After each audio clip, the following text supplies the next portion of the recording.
Welcome to Norse Code, the #1 podcast for your Minnesota Vikings. I'm your host and producer. My name is James Pagoshnik. Thank you guys so much for listening. And at the other end of the tin cannon string, we have our analyst and co-host. You know him from numerous blogs and podcasts around the internet, most notably from the Wide Left Substack. He is Mr. Useful Human, Arif Hassan. Arif, it's 4th down and 12. Do you think they're going to run the ball? You think they're going to run the ball? Come on, Megan. Come on, Megan. You know better. So there's this clip going around Twitter right now. I sent Arif before the show, and I cannot stop watching it. It is, now I still refer to it, I dead name it as the lingerie. You dead named it. Lingerie Football League. Apparently it's the Legends Football League. Yeah, show some respect. Yeah, I'll put some respect on the LFL's name here. But you would expect a certain amount of caring, I suppose, from the coaches as far as the play is concerned and everything. This man, however, is treating it like it is a Texas high school football game and the championship is on the line. And he is screaming at this one corner. And admittedly, she gave up 2 pretty horrific plays. But the line, it's 4th and blanking 12. What do you think they're going to do? Run the ball? It's so good. It's so good. Dude, his heart is fully committed to this. It's great. There's never been a bigger feminist in this world, man or woman, than this man. He believes in the Legends Football League, not in Megan, but he not believes. In Megan. Yeah. But it's very clear he's judging Megan on her merits and only that. I don't, like, you know how people will sometimes say, I don't see race? I'm not confident this guy sees gender. It's so inspiring. He just sees terrible play by Megan, and Megan needs to work on that. Yeah, well, she could work on it from the bench, man. Yeah, she's gonna be riding pine for the she might actually have to, like, walk home or, like, pay for her own, like, cab home. She might be left behind. He seems that type. You're not getting on this bus. Not after those 2, not after giving up those types of touchdowns. No, you're done. Yeah, this bus is for people who know the play. For people who know it's 4th and 12. Well, welcome to this episode of Norse Code. If you guys are all doing well, we've got plenty of stuff to talk about.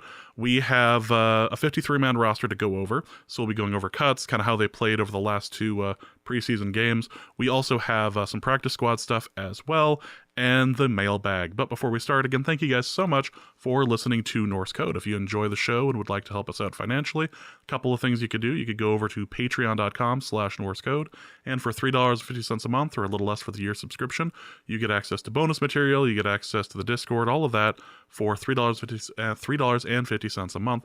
Patreon.com/NorseCode. A special thank you to Brett Holian. Thank you so much for subscribing over on Patreon. Really do appreciate it. You can also go to paypal.me/NorseCode as well for a one-time donation, or you can go to norsecode.threadless.com and pick up any number of wonderful items that happen to be available in the shop, whether they are t-shirts, whether they are shower curtains. All of that is possible through the power of Threadless. norsecode.threadless.com. You know, our lovely accountant was just able to get a home this last week, and I was debating. Congrats. Yep, I was debating sending a nice Norse Code themed welcome package. I feel like not necessarily shower curtain, but maybe like that little like the little like the drying like a little towel thing or something for the ground, just to for bathroom. Like the bath mat. Yep, yeah. I think the bath mat. I think a duvet cover. Oh, maybe duvet cover. Maybe the wreath flag, just like a ridiculous like or like a framed thing there. I feel like this should be something we could do. The flags can get unsettlingly large. Also a name I danced under in college, but yes, that is absolutely true. And you can pick them up over at norsecode.threadless.com. Well, we ended up taking a week off. Arif decided to do some traveling. By the way, did you convince Ben Natan to record? Oh my God, this dude. Okay, so I tell Ben before I leave for the flight, like, hey man, I'm going to be in New York. We don't often get to be in the same space very often. So I'm going to take my microphone and you're going to record an episode of the Wide Left podcast with me. The reboot has one episode, right? And when we recorded that episode, the understanding was that we would record every week after that. That didn't happen. That was like 7 months ago. I've lost track. Okay. And he's like, yeah, oh, that sounds great. We can talk about my play, which relates to the themes of the Wide Left podcast. So I was like, okay, great. That sounds fantastic. We can talk about like the themes of your play and everything that's kind of involved there and how it kind of applies to, the subject matter at hand, which is politics. It's like, okay, great.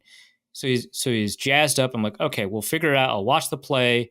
We could either do it afterwards, but it sounds like it's opening night, so you're probably just gonna party. But we could do it on like Saturday because the opening night was on Thursday. Excellent play, by the way. It's called Waiting for Lefty. Ben's production was. I don't like to give compliments to my friends because I'm a bad person, but it was excellent. Can confirm at least on the bad person part, but yeah.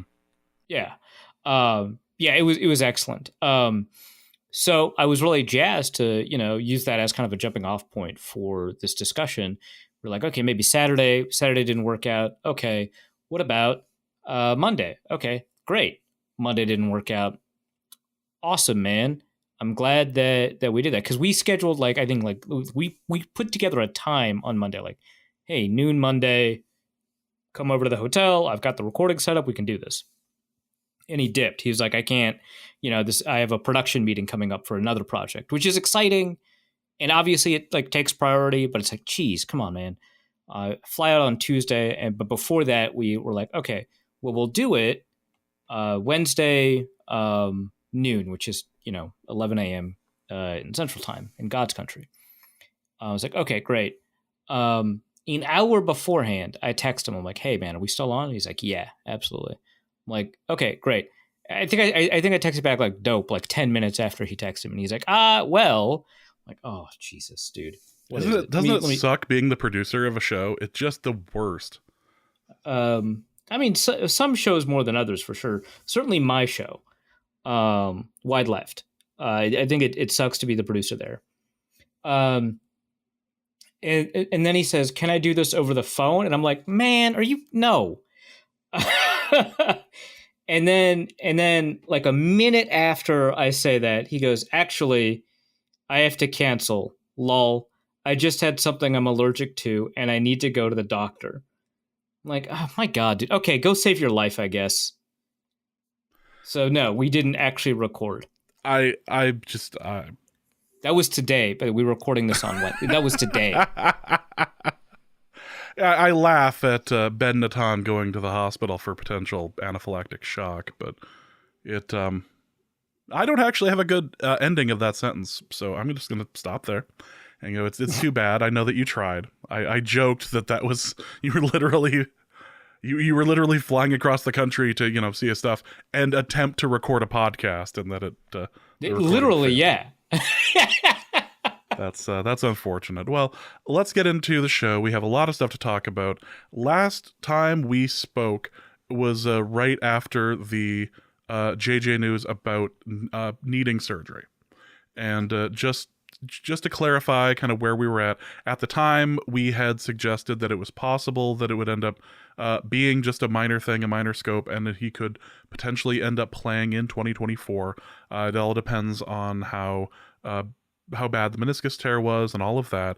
And then I think it was the next day it was announced that he was going to be out for the entire year, that they were just going to hold him out for safety purposes and just try to get next year sort of thing. So that was last episode. So that, I suppose that's the update, but that is unfortunate, especially considering how good he looked for about 20 minutes in that preseason game. Yeah, and I mean it's unfortunate, but it's the right move because the Vikings could have, from my understanding, opted for a quicker return solution, but that carries a higher risk of re-injury, and they're looking out for the long-term health of McCarthy, which you could characterize as being player focused. I think it's, probably because that's the smartest thing to do from a team perspective. Um, and the recovery timeline for this is typically 6 to 9 months, which would extend past the end of the NFL season, even at its shortest timeline. I don't think this was in the mailbag, so sorry if I get ahead of it, but someone had suggested that Jalen Ramsey came back really quickly after he tore his meniscus and opted for a full repair, which is a relevant question because this is a full repair for McCarthy. And that was, I believe, a 5-month timeline when he came back at the beginning or near the end of October, the beginning of November. He had tore it earlier in the year than McCarthy had. And so, which was an astounding 5 months. That's nuts for a full repair on the meniscus. So someone had asked hey, is that possible for McCarthy? And even in a 5-month timeline, and I think the Vikings would not be rushing this. So I think even if they got the all clear partway through the season, they would just be that's nice. He's still on IR, actually. I think that they would just not chance it. But the 5-month timeline would place it at the end of January. And if the Vikings are playing at the end of January, they're probably happy with Sam Darnold. Yeah. I'm just going to guess. They're just going to go with the hot hand at that particular moment. Yeah. Yeah. So, yeah, the only scenario is kind of the weird, remember when Teddy returned for half a game kind of almost scenario in 2018, was it? After the Vikings had no, it wasn't 2018 because Cousins was the quarterback. So it must have been 2017. For the Vikings, no, I'm thinking of Sam Bradford, not Teddy. Sam Bradford played lights out against the Saints week 1, and then his knee swelled 3 sizes that day, and he couldn't play for the rest of the season. They were considering bringing him back right before the playoff game, I think, or I think it was against Chicago week 17 or something like that. And he tests out his knee and it just inflates like a balloon. So it's no, that's not going to happen. But he did play, I think. And then I think that's and then the Cards signed him immediately afterwards. They did, and the initial reporting on that was he had a really high guarantee, but he didn't. And actually, he had a really high per game roster bonus, and people view roster bonuses as very likely. But they were yeah, man, if he gets hurt, we'll just cut him, so we don't got to pay him anything. And guess what happened? As it turns out. Yeah, I mean, we're laughing at player injuries, but Bradford's fine. He's fine. He landed on his feet, but the end didn't hurt himself. In a matter of speaking, didn't hurt himself doing it. But as far as McCarthy's concerned, he is not an option for QB for the rest of the year. So we get to look next year at training camp and preseason stuff and be incredibly excited there. It's because this is a really exciting rookie class. I thought Drake May and Caleb Williams played outstandingly in the preseason. I thought Jaden Daniels was exciting. I don't think that he played super well, but he was very exciting. His highlights were really fantastic. And it's the Squidward meme of him looking out the window, watching Patrick and SpongeBob just celebrating and having fun. So I feel it's that for Vikings fans, watching all the rookie quarterbacks just go out there and play. And people like to think that Bo Nix had a good preseason. And hey, if you deluded yourself into thinking that was a pretty good showing, you'll probably delude yourself into thinking he's pretty good for at least a couple of weeks. So, they also get to join in and having fun and being excited about the rookie quarterback. The only team that doesn't really, besides the Vikings, are the Falcons. Kirk Cousins is a common thread between the two teams, but also the Falcons are a slightly less sad version of the Vikings. Watch the John Boyce documentary on both the Falcons and the Vikings. If you don't believe me, 14 hours later, you can tune into this podcast again. Yeah. You're oh, yeah. Turns out Arif was right. Well, that was, we wanted to cover that real quick because it was major news that happened while we were not recording. But the big news that came out yesterday, and we wanted to wait until today to see if anything interesting happened as far as signings or anything like that. But we have a 53-man roster. And we can talk a little bit about their play over the last 2 games and everything, but there were a couple of cuts that were slightly surprising. But the one player that is no longer on the team that has been picked up by, I believe, the Jets is Lewis Seen. And despite playing well in the second preseason game and attempting to shop him around the league, the Vikings were unable to get anything for him. Yeah, and to be clear, the Jets signed Lewis Cine to the practice squad. They didn't claim him off of waivers and put him on their roster. So Cine is making significantly less money, though it doesn't matter because he was a first-round pick, so his salary is basically guaranteed anyway. So really, it was just an offsets question. Well, so here's the thing. Cine had some pretty outstanding statistics in that game, but as Luke Braun wrote for Wide Left, he secretly actually had a bad game despite having a sack, an interception, 10 tackles, or whatever it was. The interception was off of a pick. The sack was unblocked. The tackles didn't necessarily come from excellent play. And all of the things that we're worried about with him kind of showed up in that game. So, and he wrote it pretty soon after that second preseason game, before the third preseason game.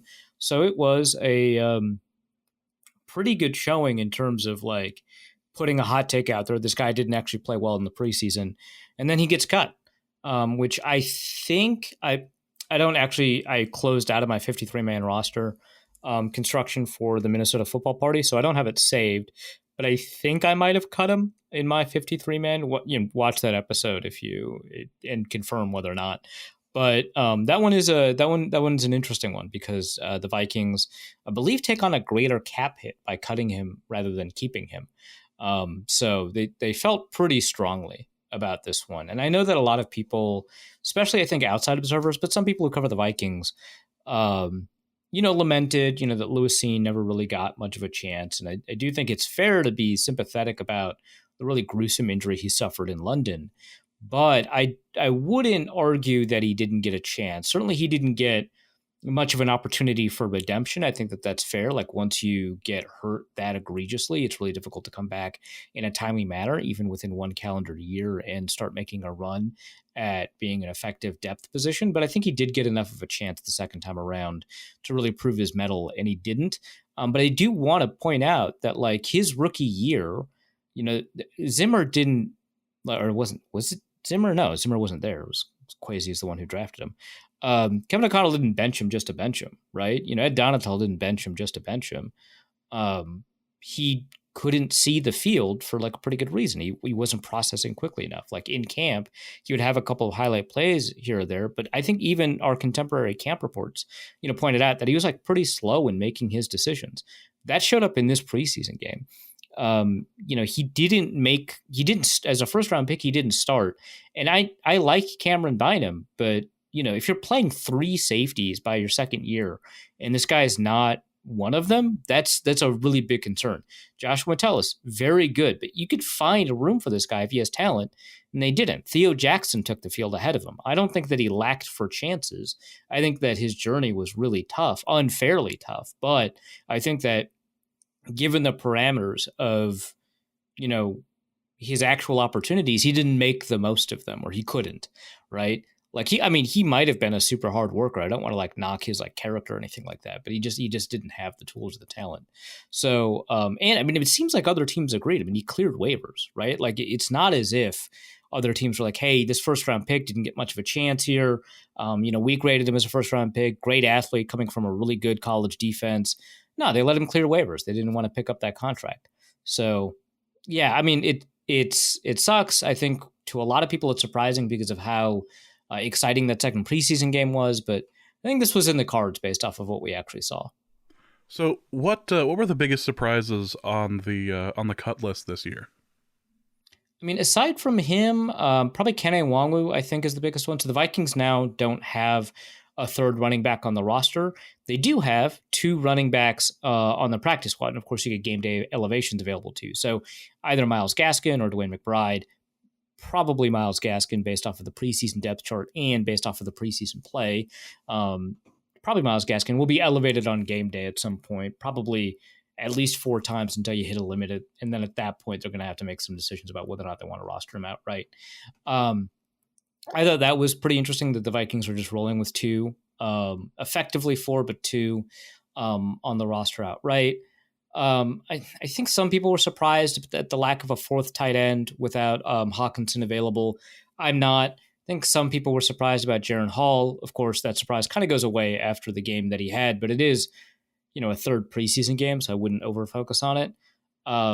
And I think that makes sense, but I think the Vikings have learned some pretty harsh lessons about having quarterbacks available to you.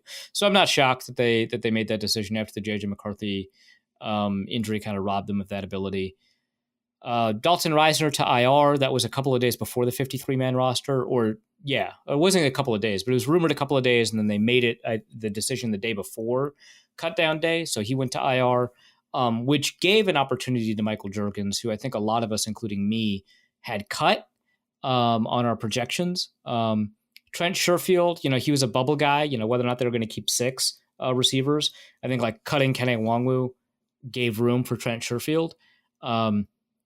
And that was a little bit of a surprise. That's all on offense. I think the bigger, question though is like what's going to happen in the return game. Now, Nwangwu, when he was healthy, was a really excellent returner. I believe he had 3 return touchdowns for the Vikings, at least 2, which is really shocking in the return environment that we had, the last couple of years where I'm actually writing a piece about kick returns. It would have already been published, but the private equity news for the NFL came up and it's like, well, my brand is that I probably have to research this and write about this instead. So the kick return stuff is going to be next week, but it was a dead time in kick returns, right? Like the average kickoff. I mean, I think people are unsurprised. The average kickoff produced, a touchback, but the upper quartile and lower quartile were also touchbacks. Like there was no variance in kickoff returns. And touchdown percentage on kickoff returns was at the lowest that I think we've ever seen. And he still scored. So he definitely had returnability. Obviously, he showed it in college. That was the whole point. So in this new environment where there's a larger variance in kick returns, it's surprising that he didn't even get a chance in the preseason to demonstrate that he could be an effective kick returner, especially because it seems like this might be a situation where running backs are maybe a little bit more advantaged because this is going to replicate a lot of running back blocking. That said, maybe that's the issue, right? Because he wasn't a very good running back. Like I know he had that great big run in the second preseason game. But in terms of his ability to read blocks, he just had slow eyes. And so as a running back, I don't think he was ever going to make the roster. But as a returner, I thought that he would, even though the things that would make a running back a strong returner don't really apply here. I would say that slow eyes are not as big of an issue because these blocks are developing further downfield and you can make those reads. I don't think it's actually any different in terms of how quick your reads are. I don't think it's any different from the old kick return to the new kick return. So that I think was like really interesting. But yeah, I think on defense, like maybe Jaquelin Roy, I think I cut him on my 53, so it wasn't a huge shock. Jonah Williams, I remember cutting him in my 53 on that show. And then I said like 2 or 3 times, like, man, that was such a stupid decision for me to cut him. I guess I was right. I should have stuck with that. And then, I don't know, like Lewis Cine, obviously we just talked about. I don't know that there are any other surprises. I think we all expected Caleb Evans to make it. Obviously, Shaq Griffin, Byron Murphy, Stephon Gilmore made it. Fabian Moreau was a small surprise. Dwight McLaughlin, I think a lot of us wanted him to make the roster, and he did. So, that's awesome. Yeah, I don't know. It's kind of interesting. Levi Drake Rodriguez, 7th round pick, made it. Taki Taimani, an undrafted free agent who had a really good an excellent preseason, made it. So 2 undrafted free agents made it. A third undrafted free agent hits IR, but designated for return. That's Gabriel Murphy. I'm kind of interested about that because it suggests that the Vikings they could injury settle him out, but it suggests that the Vikings are going to have 3 undrafted rookies on the roster, which says a lot about that undrafted free agency class. Also says a lot about the consensus big board being right again. That's a different topic, but take your wins where you can. And yeah, I don't think there were any other cuts that stood out to me.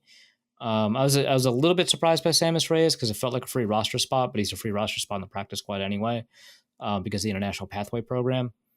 Some people were surprised at Bo Richter being cut. I'm not, and he's on the practice squad, so that kind of plays out. I know that if you kind of just watch the preseason and evaluate it based off of like PFF grades, you might have been surprised at Spencer Rolland being cut, but or Tyrese Robinson, being cut, but those aren't super shocking. These bottom of the roster guys that kind of show up a little bit in the preseason, especially on the offensive line. It's tough to kind of get them to make it. And I think that kind of the differences in the PFF grades and kind of the breakdowns. I mean, I think that there was a pretty significant difference there. Robinson's lows were really low. So I'm not, and that's kind of the game with the offensive lineman. Like your highs can be high, but you cannot have low lows. You just can't. So that the consistency is probably what put him on the practice squad, but he's kind of exciting. What I find kind of interesting is that there's 3 tight ends on the practice squad. Again, one of them is free, with Sammis Reyes, but they didn't, use the extra tight end that they have to make room at another position. So N'Keal Harry, Robert Tonyan, Sammis Reyes, there's probably going to be a game day activation among them. I'm going to guess it's Tonyan. He's healthy, right? Otherwise he wouldn't have made the practice squad. They probably would have, put him on some sort of injury list. But yeah, a couple of wide receivers there, Thomas, Deshaun Jones, and Lucky Jackson all made the practice squad. These practice squads are expansive now. Like it didn't used to be. We used to have 10. We have to pay attention to the rules about like what veterans can make it and what couldn't. After COVID, I mean, these things have, exploded, which is a good thing, but also makes it difficult to really evaluate what the priorities are. And let's just, for fun, just because the Vikings haven't won a preseason game in a while, it's worth noting that they managed to go 3-0 this preseason, including a stomping of the Eagles that I feel like we should just be quoting this game as like the Vikings have lost against in response the to 38-7. Yes. It was on target for a while that they could have gone 38-7. And I would have just laughed at that. Like, yeah, well, remember that preseason back in 2024 when we whooped you 38-7? Like, take that, you idiots. I wanted that so badly.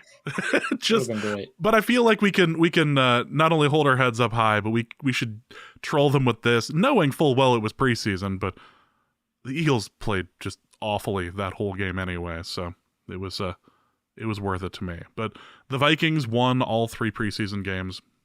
Good. Kevin O'Connell not only gets his first win, but gets all 3. So he has his moment. Hooray indeed. And we kind of went over practice squad stuff too, but a number of these players, the Vikings didn't choose anyone for the practice squad that they hadn't already had in camp, which is an interesting thing to note.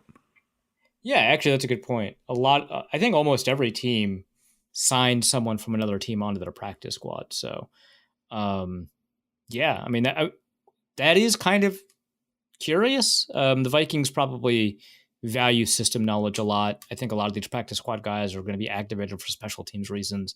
So having them available is going to be big. But I imagine at some point they're going to sign someone from another team's practice squad to the roster just so they have an understanding of what that other team's going to be doing on kick returns.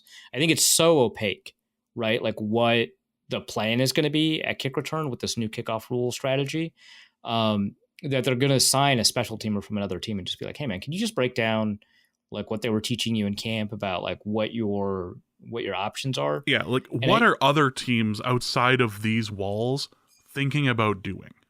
Yeah, exactly. And like primarily it'll give them information about an upcoming opponent, but just having more ideas in the building, I think is just going to be good on that front. So hopefully they do that. I'm sure other teams will be doing something similar because I think, getting an advantage here, like I said, this is really high variance stuff. So again, I put a pause on writing this article, but one of the things that I found out, let me see if I can pull up my little spreadsheet here. So I have a measure that I'm using here called big play rate on kickoff returns. And last year we had a low in big play rate, one of the lowest we've ever seen. And for me, a big play is anything that gets past the 40. Obviously touchbacks aren't, penalties kind of change things a little bit, but from 2014 to 2017, just probably the last time we had like actually effective kick returns, big play rate of about 7%. The variance on returns, but the average return variance was about 16 yards, and you had a really high return rate, 42%. Mind you, the return rate, like in 1994 was like 88% or something crazy like that. So everything has changed pretty substantially over the past couple of years. But 2014 to 2017, relatively high return rate, relatively high variance, and a big play rate of 7%. 2023, when they added that touchback rule that you can fair catch inside the 25 and bring it up to the 25, a big play rate of 4.4%. It almost, maybe almost half as aggressive there, but it feels like half. But yeah, big play rate of 7% was like among our highest. That's like when Cordell Patterson was like popping off, right? In the preseason, which, preseason to regular season, not necessarily a fair comparison, but I checked the 2014 to 2023 preseasons as well. The big play rate on these kickoffs was 13%, double that of 2018 to 2022, almost-ish, double-ish of 2014 to 2017. So there's a lot of variance in the kickoff returns, and the average field position moved up from the 24-yard line in 2014 to the 29-yard line in 2024. The return percentage changed from 42% to 70%. Again, this is the preseason. Return rates are higher in the preseason almost universally than they are in the regular season. But even the highest preseason return rates in previous iterations of the kickoff rule were like 55%, about a return rate of 70% in this year's preseason. So higher average field position, higher return rate, higher variance, higher big play rate. This is an area where there are teams that are good at this will, I think, get a pretty substantial advantage, assuming that this is like a skill teams can repeat, right? Like a high variance doesn't mean necessarily that some teams are better than others. It's just that it could also mean that randomness has a bigger impact. So we'll see. But I think that there's probably going to be a skill allocation here. Better special teams coordinators and better special teams units will give their teams pretty substantial advantages here. And it's not just in increasing, potential touchdown rates. Now, mind you, the touchdown rate in the preseason was 0%, but that doesn't bother me because I think the high big play rate predicts touchdown rate, more than the actual touchdown rate does. We had more touchdowns in 2014 through 2017 than we did in 2023 per return. But I think that it's not just in scoring, but like the change in field position, because if you're bad at this, you could have an average field position of around the 20-yard line. Like you could really screw this up. And if you're good at this, you could have an average field position of like 35 yards. And so the difference between the best teams and the worst teams at this could be like 15 yards of field position after a score coming out of a half. And that's like 60 yards a game. You're going to spot a team of 60 yards a game? That's like 2 turnovers, man. That's crazy. So I think that this is a huge differentiator. Another reason I'm interested about the Kenny Nwangwu thing, but I think a reason the team should be really aggressive about taking special teamers from other teams and interrogating kind of what's going on here. It'll be interesting to find out other teams' approach on this. Like teams that are well known to have excellent special teams or creative special teams, and then the Packers and seeing what they're going to do. As a team that is, would struggled be the right? No, I feel like struggled would mean they've had some success at some point. I mean, the Chargers have been historically quite awful at this. Last year was better, but the rest of it, Justin Herbert got hurt, so it kind of didn't matter. I will say this, the Packers special teams have struggled, but Keyshawn Nixon's been a very good returner for them. So in that sense, they've actually had some success there.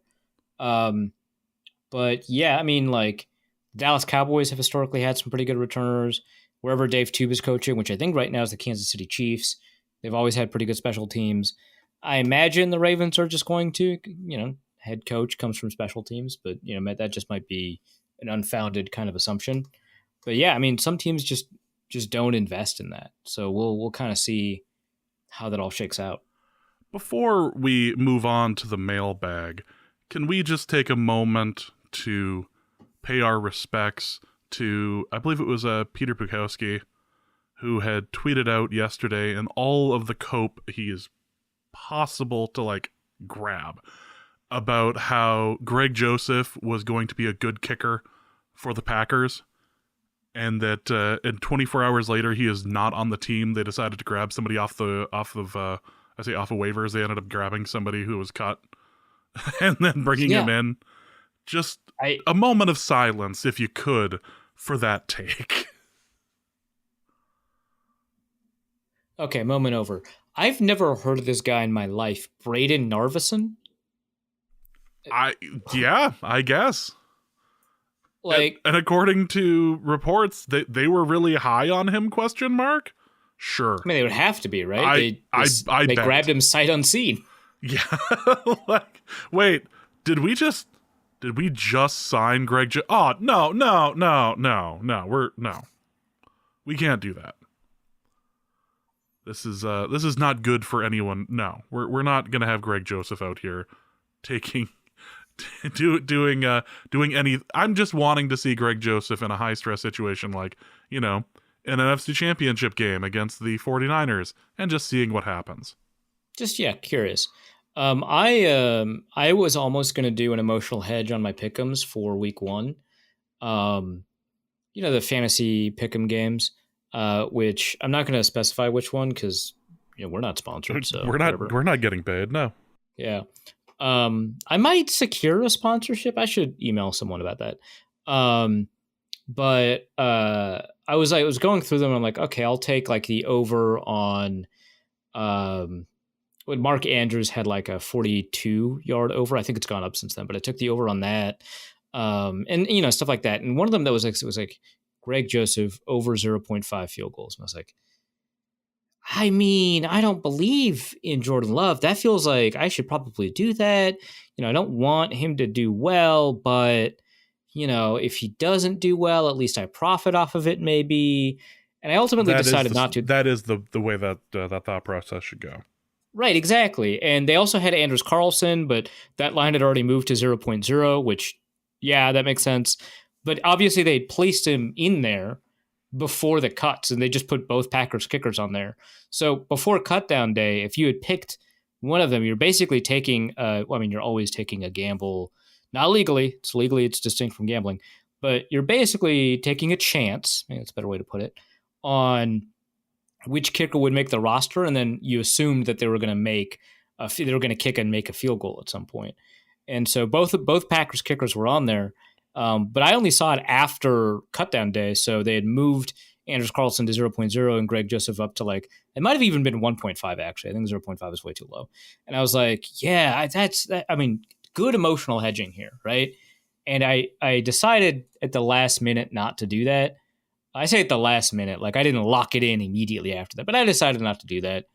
And boy, am I glad. Because these pick'ems are like, they're not quite parlays. They're not quite teasers because the reason that you don't make as much on these as much as you would, like, let's say a parlay, is because you can miss one or two of them and still come out ahead. Or if your group is big enough, maybe 3 on certain apps. But yeah, I'm glad I didn't because you don't really get a lot of wiggle room on these things. Like, if you hit 3 out of 5 consistently, that means you're making 60%, which if you're hitting 60%, you got to move to a state that has legalized gambling, man, and just make all the bets. That's a crazy return that you could make. But yeah, you don't get a lot of wiggle room on these, so I'm glad I didn't. But Braden Narvison, I'll probably emotionally hedge. I'll probably bank another pick'em with him in it. I got to check my WNBA pick'ems. James, keep talking. So we will actually go over some gambling. I wouldn't say advice because as we used to have we used to have a little stinger at the end that reminded people we are not liable for it, and nothing that is said during this episode is meant to constitute gambling advice. So we do have a couple of things on gambling, but we'll talk about that in a little bit. Let's go into the mailbag. We got a bunch of Viking stuff, and then it does go off a cliff eventually. But first Vikings related question is from Raul, who asks, who will be the most Nick Mullins this year? Sam Darnold, Caleb Williams, or Nick Mullins? Can you be Nick Mullins without playing?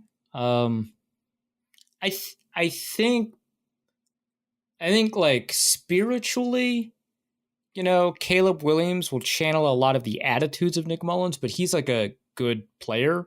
And so you're not going to see the Nick Mullins stat lines like 400 yards, 4 ints, right?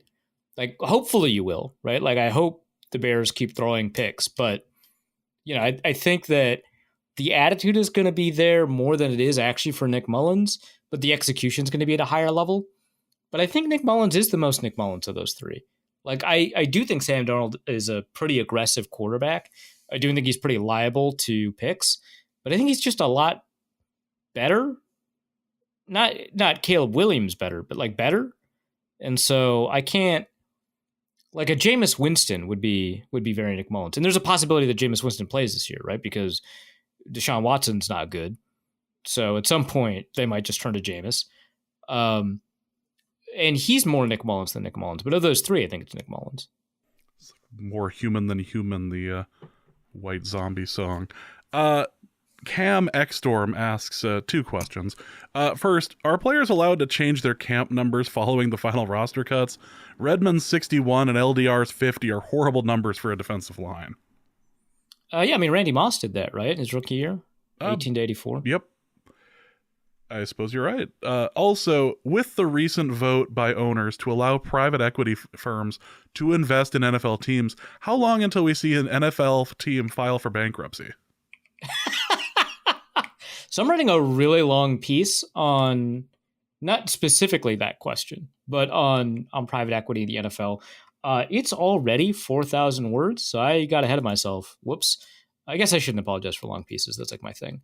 But I meant for it to be like a 2,000 word piece, and I just don't like private equity, so I just kind of went off. But there are like a bunch of distinctions here from like, the Toys R Us style, like leverage buyout where the company is itself collateral, and the firm does not actually have to pay back the loan. The company pays back the loans out of its revenue, and when the company defaults, it doesn't affect the firm's credit, and they're junk bonds anyway, so it's not as if these are really considered like secure loans or anything like that.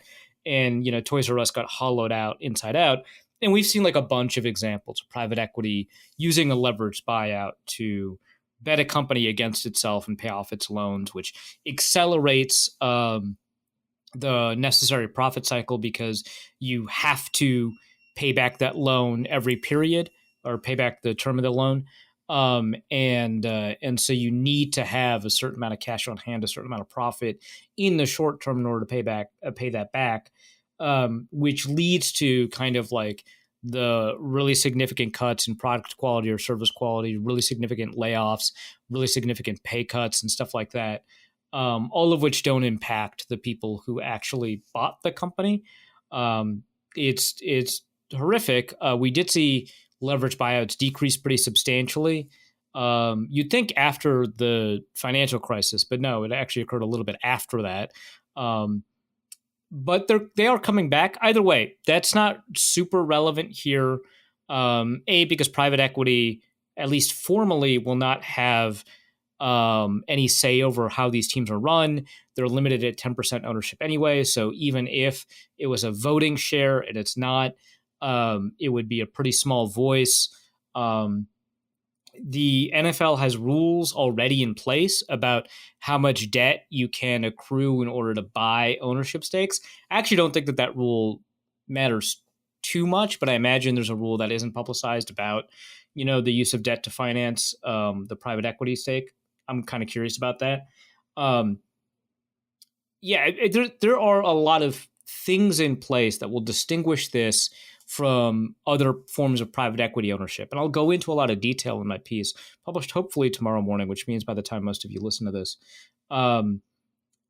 about like why it's distinct. I still don't think it's a good thing, but I think that we need to be very clear about, what the potential impact is, what the potential problems are, without likening it to every other instance of private equity, right? Because a lot of private equity ownership that exists right now, they're not really leveraged buyouts. They're just straight up ownership, right? Like private equity after the financial crisis bought up a ton of like single family, multifamily homes, and now they're the biggest landlords in the United States, right? They own more property, they're renting it out. Those weren't leveraged buyouts. They just bought them often off of foreclosure. And then after that, as the housing market kind of tightened, which is also their fault, they bought more and more because the values of these houses went up. And now that interest rates are going down, I'm sure they're going to keep doing that. But yeah, it's different. I don't like it. There's a lot of things. There's a lot of ways that private equity can acquire ownership of something. And the most egregious example is the NFL is insulated from at the moment, but that doesn't mean it's a good thing. So I don't think the teams are going to declare bankruptcy as a product of private equity owning 10% of an NFL team, which right now at the moment is the limit, which is lower than the limit in other American leagues. In the NHL, MLB, and NBA, the limit is 30% of a team can be sold to private equity with individual limits on specific owners. So no private equity firm can own more than 10% of or 15% of an MLB team or 20% of an NBA team. There are minimum buys. The MLS has a similar, I think it's a 30% rule with a 20% maximum for an individual. And so like there's like a lot of things that kind of distinguish it, and it seems to be more for long-term holding, even though private equity, even in non-leveraged buyout situations, often attempt to flip a lot of the properties that they buy within 5 to 7 years. There's going to be more long-term investment here. One, because it's going to be pretty difficult to sell your stake. Just by the NFL rules, it's difficult to sell. But two, because there's a minimum requirement that you hold on for 6 years by contract. You can't sell. So a lot of differences here. I don't like it for reasons I will outline in the piece, but I don't think it's going to cause any team bankruptcies. The one owner who voted against it, which is really funny because it's the problem they're attempting to solve, is this owner's biggest problem, are the Browns of the Bengals. Sorry, I hate that the people who own the Bengals are named Browns. But, yes, but that's what it is. So the Bengal ownership, to be clear, are the one team that voted against it. They're also the most cash poor team. And the whole point of this arrangement is to increase liquidity for NFL teams, because we've talked about in the past, NFL teams being, asset rich and cash poor, not being able to sign players to large contracts because they don't have enough cash on hand to put the guaranteed money in escrow, a requirement by the CBA. Which was a requirement that made a lot of sense, even as far back as like 2005, even before the financial crisis, because teams might not be able to pay that out. But now is less true. But there are still some cash poor teams, like the Raiders are. Now that the Raiders moved to Las Vegas, it's significantly less of an issue. But if you take a look at the guaranteed upfront money of the Raiders, it's still much smaller than other NFL teams. It's kind of a reason that the Devontae Adams contract is a lot different than all the other big receiver contracts. But that's a Bengals issue as well. The reason I imagine that Mike Brown voted against this is because it's very important for him that the NFL remain like family owned as much as possible. So like the Rooneys, the Maras, and so on. But that can't happen when the valuations are like $6.5 billion or whatever they are. So it's designed to inject money into teams that might need money to put money into escrow for players, or to renovate stadiums, or to make facility improvements. Not every team has facilities like the Vikings do, and so they might need to tap into some cash in order to do that. Although I don't know why you wouldn't be able to take out a loan, whatever. So it's like that, and then also because it's hard to find buyers for NFL teams now that they're valued at $6.5 billion. There's just not enough billionaires to buy NFL teams. Like a 30% stake of the Washington Commanders is $1.8 billion. And there are a record number of billionaires, 2,781 by Forbes' most recent estimate. There's a record number of billionaires, but billionaires are defined by their net worth, which is how many assets or how much in assets they own, rather than like the amount of liquid money that they have on hand. And first of all, about 1,000 of those billionaires do not have assets totaling up to 1.8 billion, so they cannot be the lead investor in these teams, which is again is a 30% stake in a team. But even the ones that do have assets more than 1.8 billion, that doesn't mean they have like 1.8 billion dollars, or more appropriately, probably like 40% of the cash on hand needed to pay up front. Maybe 30% of the cash on hand needed to pay up front. So $600 million. They probably don't have $600 million like on hand. If you'll remember, the quote unquote richest man in the world, Elon Musk, who's valued at over $200 billion, when he bought Twitter, was forced to buy Twitter, he couldn't do it with his cash, and he couldn't turn around and sell his assets, most of which are tied up in stocks that have like very strict guidelines on selling and buying. He couldn't do that. He can borrow against it, but that doesn't work in this case because you're borrowing somewhere. So you had to finance the bulk of his purchase of Twitter for $44 billion. So he is estimated to have like $210 billion in assets. And for a $44 billion purchase, he couldn't afford to do that in cash. Most of that was financed. So even if there are like 500 billionaires that have, relatively similar amounts of money, like $5 billion in assets or something like that, they don't have the liquid cash to front $600 million. So it's really difficult to find. And some of them are like not interested in NFL teams, right? Like there's very few people who have attempted to buy all or part of an NFL team from outside the United States. I know we've had a Greek Canadian submit a bid for Washington. I know that in Carolina, which sold for 1.2 billion, or no, it's 2.1, something like that. It was much less than Washington went for 6 years later.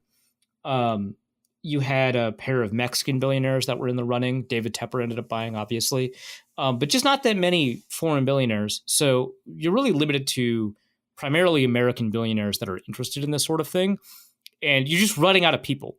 And so the ownership, and they don't want to artificially, I shouldn't say artificially, they don't want to decrease the value of these franchises because they use the value of those franchises all the time in their own valuations, like when they're taking out money for themselves or when they're considering investing in something else. Like, owning an asset worth $1 billion is way different than owning an asset worth $6 billion, right? They don't want to tamp down the value of the franchise. So in order to do that, they need these franchises to sell for as much as possible. So private equity has the cash on hand. Like I think BlackRock has over $6 trillion in valuation.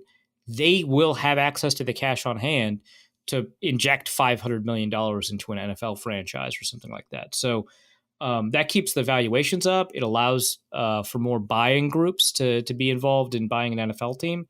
That's like why they were doing it. But I don't think NFL teams, as a result of this specific change, barring future changes, as a result of this specific change, will go bankrupt. Not even Washington. Not even Washington. Although, admittedly, my first thought was, okay, this seems like it's just built for the Raiders. But yeah. Chris asks, if Kevin O'Connell was Zimmer's offensive coordinator, would Zimmer ultimately throw hands with him? Yeah, it kind of reminds me of Buddy Ryan punching Kevin Gilbride in Houston. Yep, for right there. Passing the ball. Right in the face, yeah. But yeah, Zimmer fired a guy for throwing the ball too much, right? Like explain, that was like the reason. Like he was just like, he's got to throw the ball more, and then the next game, or he's got to run the ball more, and then the next game he doesn't run the ball. Oh, he's fired. That's crazy. I think he would. I think he'd get. I'm so curious what happens in Dallas because those aren't good running backs. No, including Dalvin. No, they are not. There's somebody had written that Dallas has this history of keeping a coach one season too long. And it feels like that's what's happening right now with Mike McCarthy. Like everything seems to be in place for Zimmer's ascension somewhere in the middle of the season, but the history of the Cowboys suggests that the last, I think it was 4 coaches, have been on for at least one season too long. Yeah, I'm excited for when that happens to McCarthy. Remember when McCarthy came out and right before he got Lied. hired. Well, yeah, right before he came out and got hired by the Cowboys, when he was reminding people of his existence and draped himself in the cloak of I've spent all this time learning analytics and learning PFF. I know what those letters stand for, and was working his magic trying to get hired by somebody. Convinces Jerry Jones to take a flyer on him. And gives the game away pretty quick. Like in the opening question, he's like, "Oh yeah, I lied." Yeah, pretty like, quickly. What? I visited their website at one point. Well, he did. He did actually visit the PFF offices. Whether he did anything with that's a different thing. Was he looking for directions on how to get as far away from them as possible? Might have been, yeah. He also did this whole thing where like he was like, "Yeah, me and like 11 other guys or something like that. I don't know. Like sit down and we watch film of like every NFL game." And they had like a little photo shoot that like demonstrated that he would do that. And he also suggested, maybe in that presser, maybe somewhere else, that was also a lie and that he hasn't been watching NFL film because like why would he? That's not his job. He's fired. It doesn't matter. Incredible work, dude. The hustle. There was real hustle. He earned all of those massages that he now gets in Dallas instead of all the ones he used to get in Green Bay during team meetings. Team meetings, I loved all of the rats leaving the ship news that was coming out when McCarthy got fired in Green Bay. All of he was constantly getting massages. He was never in his office. It's like that's wonderful. I mean, like obviously that's not a quality you want in an NFL head coach if you're an owner. Guy who lies to you all the time about various stuff that makes him good at his job and he's just lying. He's not actually doing that. Guy who doesn't attend the team meetings that he himself schedules and leads because he's getting massages. Like I get that's pretty bad as a guy looking at an employee. But as an employee, I love this guy. This rules. Like as a union man, I support his ability to continue to be employed. Yeah, man. Hey, massages are a benefit that the team provides. You're really throwing money away by not taking advantage of this benefit. You'd be a fool not to. We're talking a little bit about Zimmer. McCarthy, man of the people. That boy. If I have heard, that is absolutely Mike McCarthy there. We got another question on Zimmer here. For obvious reasons, but Ingram's left arm asks, is Zim getting the band back together? And what is the funniest additional signing he could make after all this time? I think Adrian. is the one that would be like out of nowhere. Funny. I think Adrian Peterson would be the one. I mean, and we know he'd absolutely do it. Maybe he somehow gets Diggs after his 1 year in Houston. I don't think he wants Diggs though. That's the difference. I mean, he and Diggs hate each other. Okay, so I'm looking. So it's Andrew Booth, Eric Kendricks, obviously. They just signed Linval Joseph. There's is there one more? This is the corpse of Linval at this point. Linval is, for all intents and purposes, could have retired and no one would have blinked. I think he just kind of misses it. Not football, but Zimmer and Kendricks. You know, I can get a check and I just need to show up for it. Yeah, I'm good. I'll be third string. Chill. You got an oxygen mask? All right, excellent. Yeah, we're good. Do you see? Was it Mozzie Smith? No, it was Jordan Phillips. That did an interview where he's like, yeah, I'm comfortable being Shamar Stephen. He didn't say that, but he's like, I don't really need to, get any statistics or earn any recognition. The whole goal is for the linebackers to get all pro by me just kind of keeping the guards clean and stuff like that. And he was wearing the giant Linval shades, and he had a mask over his face as if it was the oxygen mask. It's like, yeah, I know what you're doing, man. Yeah, I think it was the day Linval was signed. It was very clearly, it was awesome. That's about as clear a message as you could possibly have. I think offensively it's probably Adrian. Mm-hmm. I think defensively, it's unfortunately it can't be Everson. It can't that's too dark to be funny, right? Because if you laugh at that too much, it's no, we can't. We got to stop. Man, I think Shamar Stephen would be super funny because it's why is this guy here all the time, every time? Anthony Barr would be nice, but it's not as funny. It's reasonably funny. Yeah, I can't think of a defensive back. Who was the and just to round it out on special teams, the fellow who for some reason I cannot remember his name right now. Oh, Terrence Newman. That'd be hilarious. Terrence Newman would be perfect. I'm not even playing. I'm just sticking around here. Yeah, just showing up, man. On special teams, it would be the former Lions running back that's been the Vikings kick returner at least twice. Over the years. Amir Abdullah. Amir Abdullah. Yeah, I think that one signifies the band getting back together. That feels like getting the saxophone, getting the rhythm section back for the Blues Brothers. Like that's him. Yeah, I liked it. I mean, Adrian is still the funniest answer, but yeah, I like these answers. Cordero Patterson comes in for a couple of games. Is he on a team right now? He's got to be, right? New kickoff rules? I actually, we'd have to check this because he was obviously on the Falcons. Yeah, but they cut him. Oh, Steelers. That's right. Yeah, the Steelers. So yeah, he's currently not catching balls for the Steelers. Got it.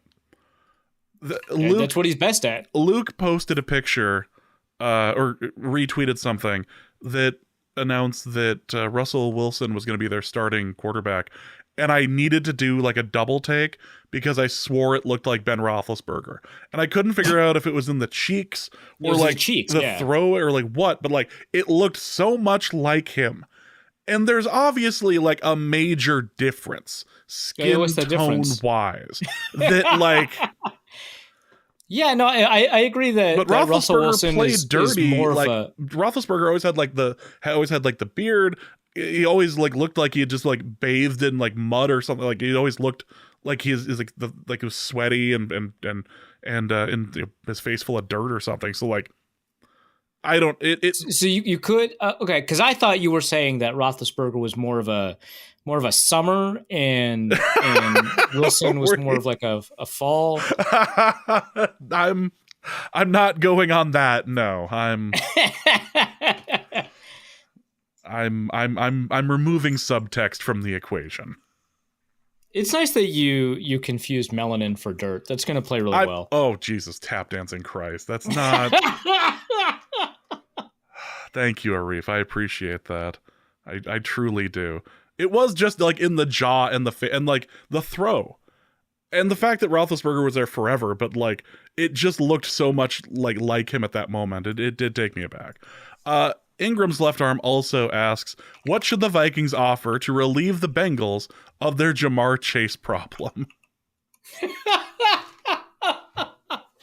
I mean, it's tough. I mean, their best trade bait, Lewis Seen, was cut, right? Like that's, it's, yeah. But yeah, I don't know. Like, I think probably Jay Ward, you could do that. Maybe a Trent Sherfield, but you could even package them together if you want to be really generous. But yeah, the Jamar Chase issue, really big problem for the Bengals because they don't like spending money, and you'd just be doing them a favor by giving someone that they wouldn't have to spend money on. Yeah, like Trent Sherfield. It is unfortunate. I wonder if the Vikings have somebody that scored a touchdown in every preseason game and could send them over there for that. I feel like a 1-for-1 there could work out pretty well.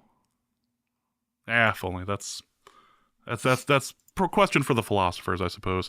Kane Cookus asks, for a Reefs Cowboys beat corner, assuming Mike McCarthy is Mike McCarthy next season and Mike Zimmer kills it at defensive coordinator, could the Cowboys replace one aging Mike with another? And if so, how do we rig the schedule so the Vikings and Cowboys play each other as much as possible, as much as the other division rivals?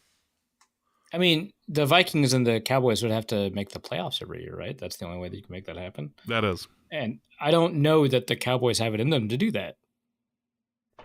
I mean, they could make it. They just couldn't make it out of the first or second round. I mean, that's fine, but I mean, like they don't always make the play. Like I feel like the Vikings don't always make the playoffs, but there's not an expectation that they make it and then they fail to make it as consistently as it is the case for the Cowboys.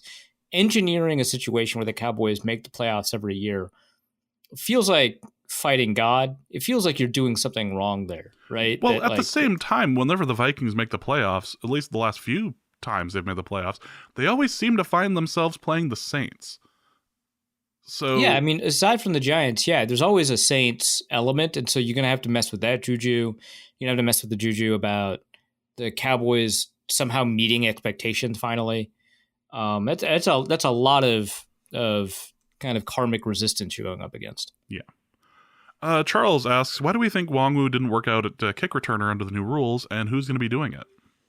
I wish I knew the answer because, again, I do feel like this is like catered to somebody like Wongwu. I could do a real quick look at the kick returners for all teams, just real quick to see how many of them are running backs. Let's see, we got kick return here. Our lads rules for this kind of thing where you can just take a look at the depth charts for everybody at one position. So first of all, obviously there's like 2 kick returners on most teams because you have 2 back there.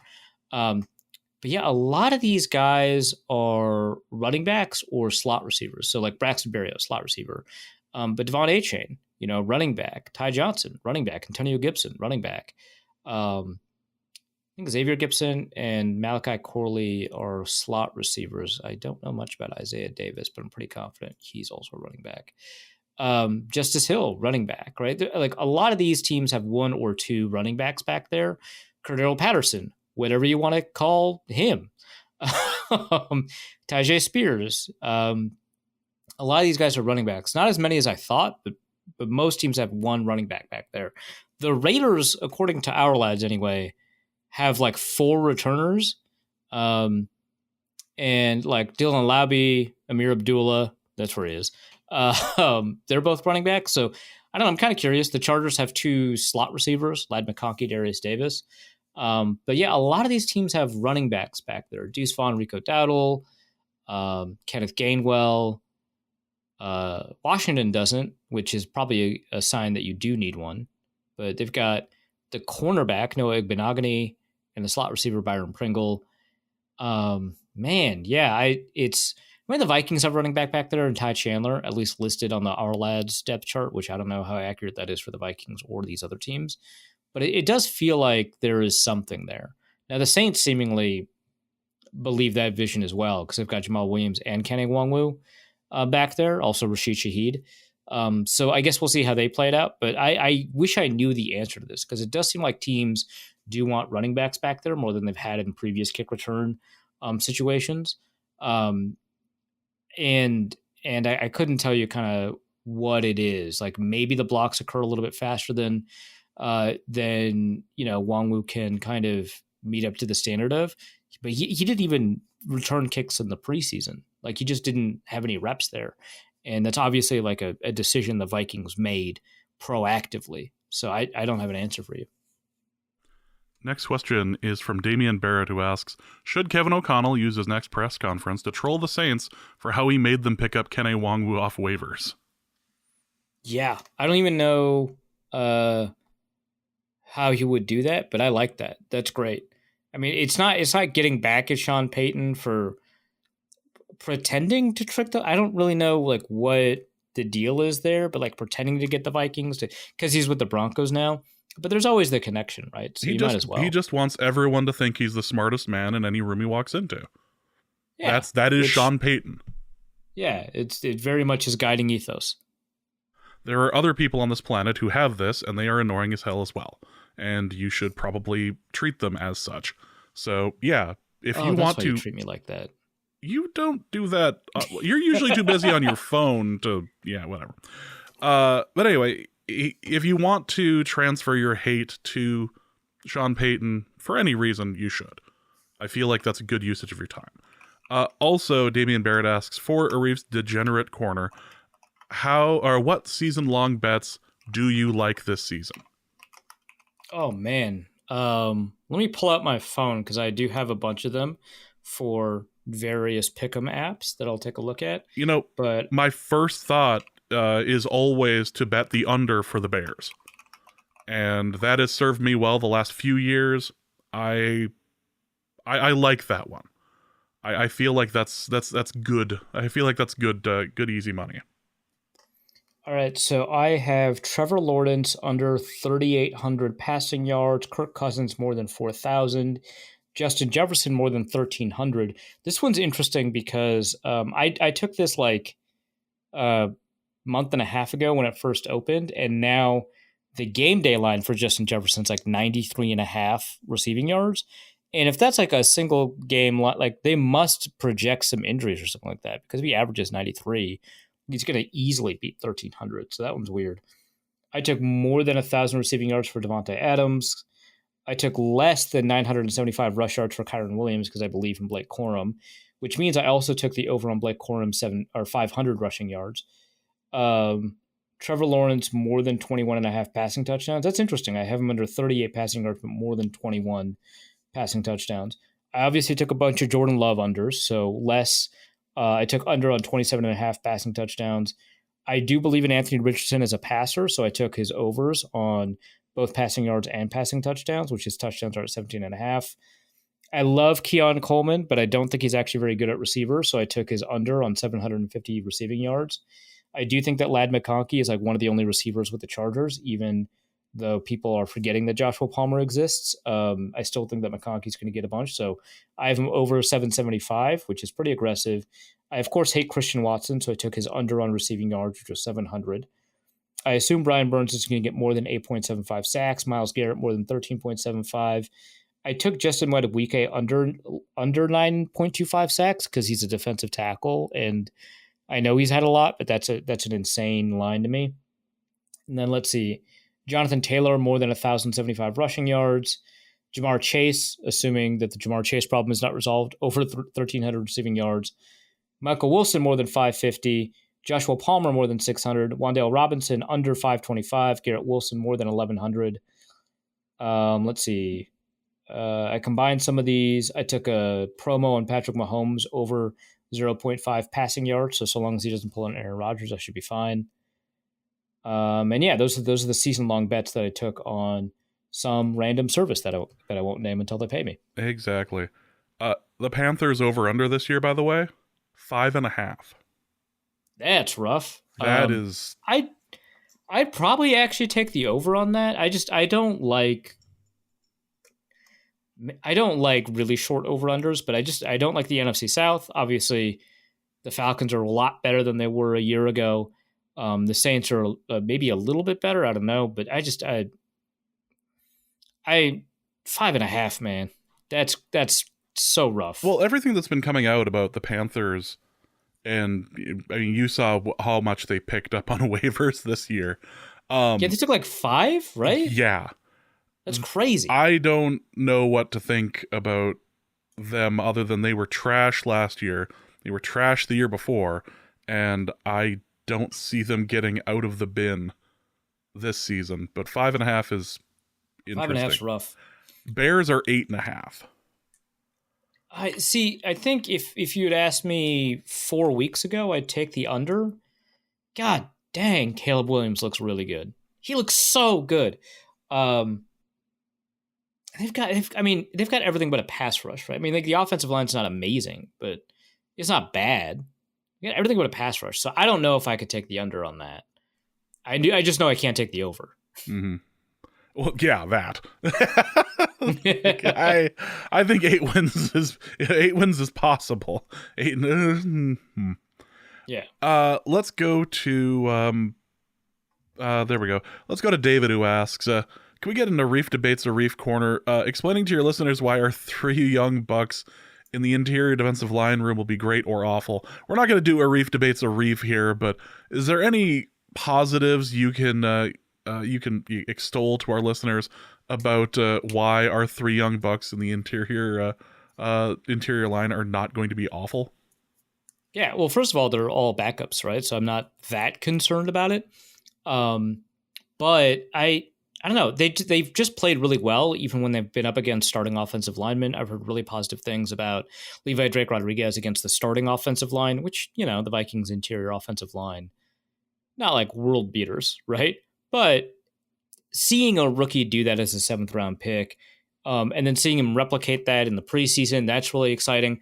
Taki Taimani, I just think from a traits perspective, has been outstanding. Like, I shouldn't say traits perspective, because that implies like the athleticism and stuff like that. But I mean, just like breaking down his technique in his film.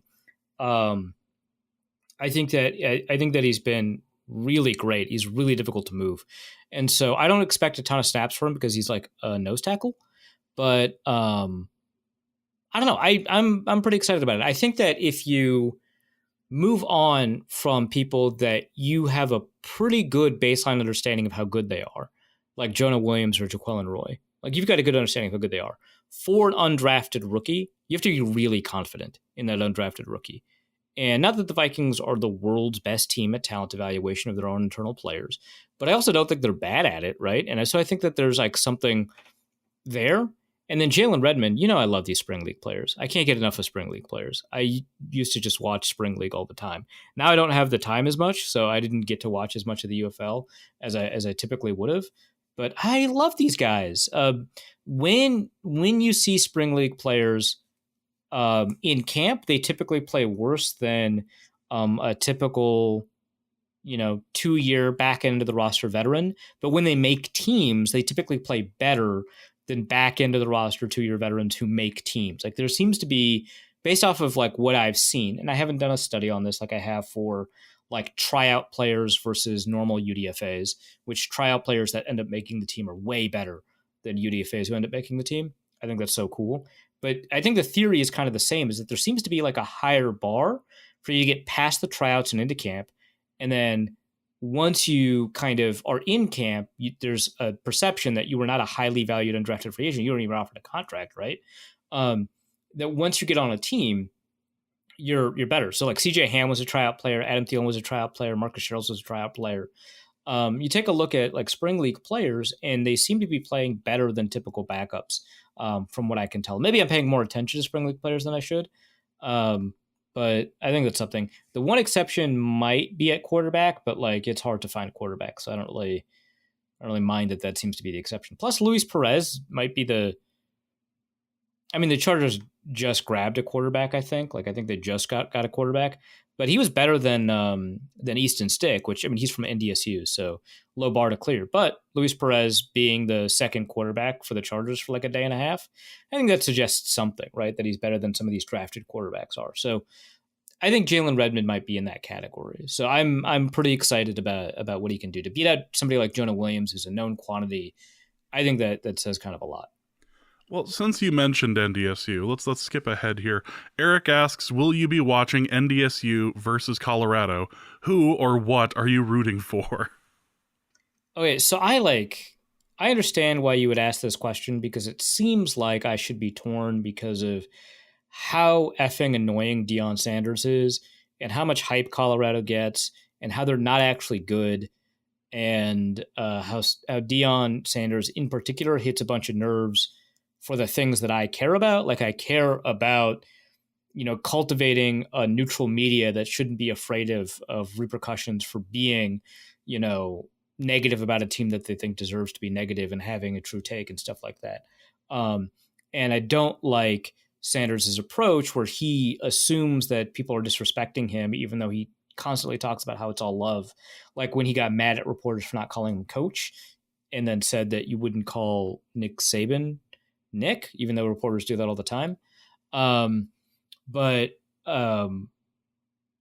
no, NDSU sucks. Screw them. There's no conflict for me. Colorado's not going to get hyped for beating a broken NDSU team that hasn't done anything. Like, come on. Like, they beat NDSU. Great.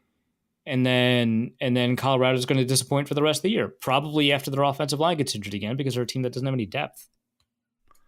I will say that I picked up college football for the Xbox Series S, and I was playing as JMU, and one thing in particular I noticed on there was the fact that NDSU did not have a team on there because they never made the trip up. Yeah. Unlike your team, James Madison. Unlike Arif's Dukes. Nope. Nothing. You gotta have the courage of convictions. You gotta be like a Georgia Southern. You gotta play with the big dogs. I will say that the Bridgeford Stadium looks immaculate. I'm so glad, because that is genuinely a great stadium. It is like, and when they start like doing like pans of sidelines and stuff, you see the mountains, you see the buildings and everything. Obviously, buildings you're very familiar with, but it's right, because I attended that institution. There is a dropout show that I think it's called the Smarty Pants Society, and one of the what they do is I don't know if you've seen it yet. But for our listeners, there's Dropout is what College Humor used to be. It has a number of great shows in it, including somehow better now than College Humor was 12 years ago. And there was like a huge dip in quality in between these 2 points, but Dropout is better now. It is remarkable. Dropout is phenomenal. Absolutely worth the subscription. It's like $20 a year, crazy value. Anyway, we're gonna stop shilling. So I don't know if you've seen the Smarty Pants Society or not, but what they do is they have each episode they have 3 guests come on and they proceed to do a PowerPoint describing either something they were doing or research or like some I've seen clips of it. It's excellent. And one of the episodes had like why drag and professional wrestling are basically the same thing, and like I already agree with this. They I don't need go more, like super in depth on all that. It was really wonderful. One of them was, should we forgive theater kids? And you have this room full of theater kids, all these performers, and it goes like super in depth on it. It was wonderful. But there was an episode where one of the points was, can you get an honorary degree if you just ask really nicely? Suddenly it's relevant to me. So the guy had his strategy. I won't call it a winning strategy, but he proceeded to explain his strategy, and all of the colleges that he had applied to or sent voicemails to or letters, all that, just and their application process. Some were willing to entertain him a little bit more than others, but he did accidentally send a letter to a historically all-black women's college in the South. Oh my God. And a lot of the follow-up questions were about, so when did you discover that particular college was something that was not going to work for you, Mr. White Cis Man? Like, when I spent more than 30 seconds on the website, I noticed that this was not going to be something that was going to work for me. Oh my God. Yeah, the clips I've seen of that show have been really remarkable. Although I think my favorite or my most anticipated Dropout show that I haven't actually watched yet, but I've seen clips of, is, God, I wish I remember the name, but it's Vic Michaelis is the interviewer, and they bring in one of their comedians and don't tell the comedian what their character is until right before this like 30-minute interview with Vic. And so they put the makeup on, they dress them up, and then they show them in front of the mirror, and they've got like 5-10 minutes to come up with a character and a backstory. And then they're interviewed about their character and their accomplishments. And so it's like, it's improv. Almost all their stuff is, but it's like the improv setting is that both of these characters are negotiating what their relationship is to each other and what the character actually is. And you've got like a time traveling caveman. You've got an alien who is just squatting in a rental. It's just like it's great stuff, but like Dropout has just been doing some really innovative stuff. Like obviously the game shows everyone has become a little bit familiar with, but all of it is really excellent. Yeah, I've been watching a lot of breaking news lately, so funny. I'm glad they brought that back. Yeah. Emmanuel Conthony Edwards is asking, a name, Jesus. Right. I'm trying to coordinate a family meetup to watch a Vikings game at a bar in Minneapolis. I'd love a spot that has good drinks, ideally beer and liquor, and a good setup for Vikings game, and a fun place for a 3-year-old to run around. See, that's the extra. That's a lot. That's the problem. I was going to suggest something like a sports bar or Sensors or something like that. Right. Like I would. My first thought was the Poorhouse, which is a really excellent setup for game day. Really phenomenal, good food, really good drinks, an incredible setup for watching games. I think the Poorhouse is like 3 levels. If not, it's 2, and the second level is really high up. Mm-hmm. But they've got this giant projector. Which they play like whatever the main game is, but obviously on game day, it's the Vikings game. And it is a wonderful experience. And I usually don't get to experience it because I'm usually at the game. But I've experienced it once and I love it. So that's what I suggest, but I don't know if it's good for a 3-year-old girl to run around. It's probably not bad. A lot of people take their families, but it's super crowded because of how excellent the setup is. So it's probably not ideal. I've been to Seven Corners Bar. It's I think the brunch is really good there before on game days. I don't know if the game day experience is as wonderful. If you're like affiliated with the Seven Corners Bar, I love you. We held a memorial for one of my friends there. You're a really excellent place. It's just game day is not during games. Actually, the game day is fantastic because of the brunch.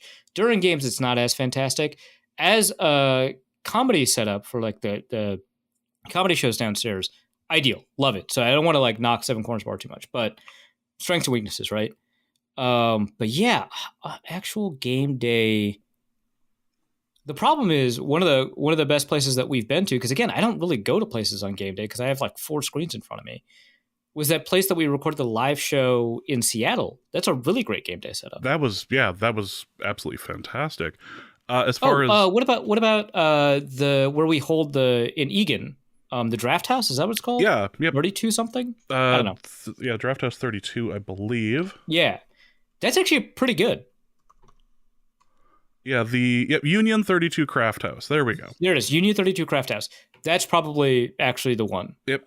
That's fantastic. Yeah. I remember them having liquor, but they definitely have that wall of wall of beer. That wall of beer that was always fun to deal with. I say deal with, enjoy. Possible option, the Chatterbox in South Minneapolis. That is kid friendly. Usually they have or if I remember correctly, and this has been a while, they have a bunch of like games and stuff as well that could be played. The one that used to be in St. Paul when I lived out there, they had a bunch of old NES and like Segas and everything all around there, so you could just sit down, have a beer, and try to beat Mike Tyson. And that rules. That was so much fun. Vic and I spent many an afternoon spending my student loan money on trying to beat Mike Tyson. So that was always good investment, I think. Better than I think a lot of private equity investments. I think so too. Jack Rackham asks, could Arif please discuss Cowboys safety Trey Lance's preseason? I mean, 5 picks in a game is an outstanding game for a safety. Absolutely, for a safety, phenomenal. Yeah. I mean, having that on your stat line at safety is really wonderful. But yeah, I think that's all we can say. Really, I mean, that's very impressive. I didn't watch the game. Not a good line if you're a quarterback, but if you're a safety, phenomenal. Well, yeah, of course. I mean, like you don't want to be like a Nathan Peterman, throw 5 picks. I don't even know why you'd bring that up, though. I mean, yeah, of course, it's not good for a quarterback. No, you never want to go full Delhomme. That is, no, absolutely not. Jacob asks, quick question for the show. I have started assistant coaching for my son's 8-year-old tackle football team, and I have never played football outside of some backyard games growing up. Do you and Arif have any advice to help me with this transition? Well, if the video that I saw earlier for the Legends Football League has shown me anything, it's that you want to make sure that the corners know their assignments and to bench them if they give up 2 big touchdowns. I think getting the kids to do a thing, anything at all that you ask them, is a win at the under 8 level. Like I just feel like making sure that they do what you tell them to do. It doesn't even have to be that good or smart. The real thing is if they do the thing they're asked to do, you're going to be way ahead. So really, it's just about figuring out the best communication style for all of these children, which is not something that I can give you great advice on because I do not communicate well with children. That is a fact, actually. That is absolutely a fact. Yeah. Because my philosophy has always been, talk to kids like they're adults, which works great for high schoolers who I'm really good at coaching. But it kind of breaks down when they just lack cognitive capacity or attention spans. It's a huge problem in the under 8 demographic, I think. Just make the worst. I mean, I've heard you say they just make the worst employees. Yeah. I didn't ever say that, nor would I have reason to say that. because I wouldn't ever have that kind of experience. I will say, like, the biggest problem I've seen in clips of youth football is everybody's always swarming to the ball, and it creates really significant cutback lanes that it turns out 8-year-olds with the ball can recognize. Like they know that there's open space and they can run to it. Like being a running back at the under 8 level seems like it's relatively easy compared to all these other positions. So getting them to kind of stay in their lane, that seems like a Herculean task. But if you could do it, you're probably going to win. It's kind of like watching my son play soccer, and his teams have gotten better over the years, but it is absolutely a million people just curled up in front of the ball.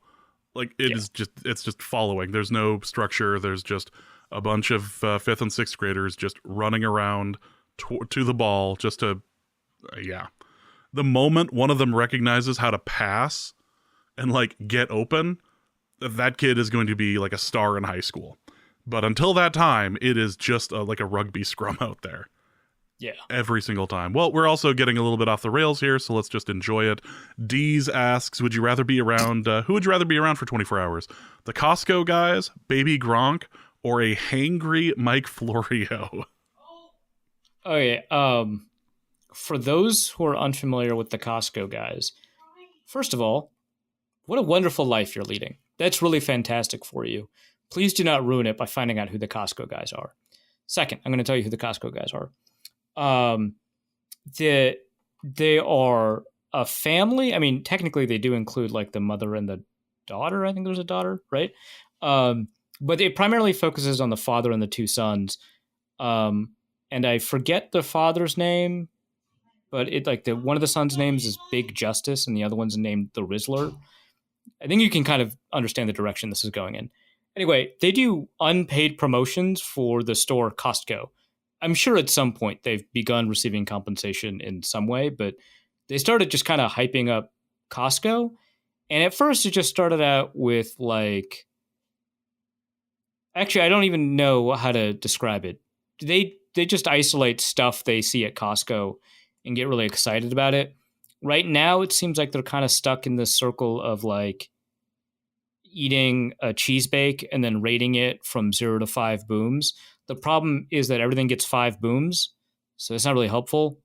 Not that you'd be looking at them for. It's very obnoxious to me. Like they seem like nice people or whatever. So like I hope nothing happens to them. It does seem like Big Justice is kind of losing his passion for this project. So hopefully the kids aren't being forced into doing stuff. Typically on social media with family content, the kids are suffering at some point. So we should probably stop that. But it's just obnoxious content. I imagine in real life, if you were to hang out with them, they're probably fine. It seems like culturally we don't have a lot in common. I think they're from Florida, and they seem like a nouveau riche kind of Florida family with like a McMansion or whatever, which that's not a personally, that's like not a judgment. Like I don't think nouveau riche and old money are qualitatively any different morally speaking. It's just not something I can relate to. And so I don't know if I could hang out with them. But if we're talking about the characters, right? Baby Gronk and the Costco guys, I'm 100% hanging out with hangry Mike Florio. Not close. Well, too, in addition to Baby Gronk, you're probably dealing with his dad too. And I wouldn't want which to be that around guy either of is them. evil. In fact, actually, if I could change my answer and be indemnified against any actions I take against Baby Gronk's father, then that's the answer, right? If I get like a waiver of legal liability for anything I do to that guy, that's the answer, right? But if it's just normal society has rules and stuff, it's hangry Mike Florio. Like I would prefer to do the jackass thing where they end up in a bee limo. If I could do that to Baby Gronk's dad, I would be so happy. Yeah. Draw Play Dave asks, which anime should Arif watch first?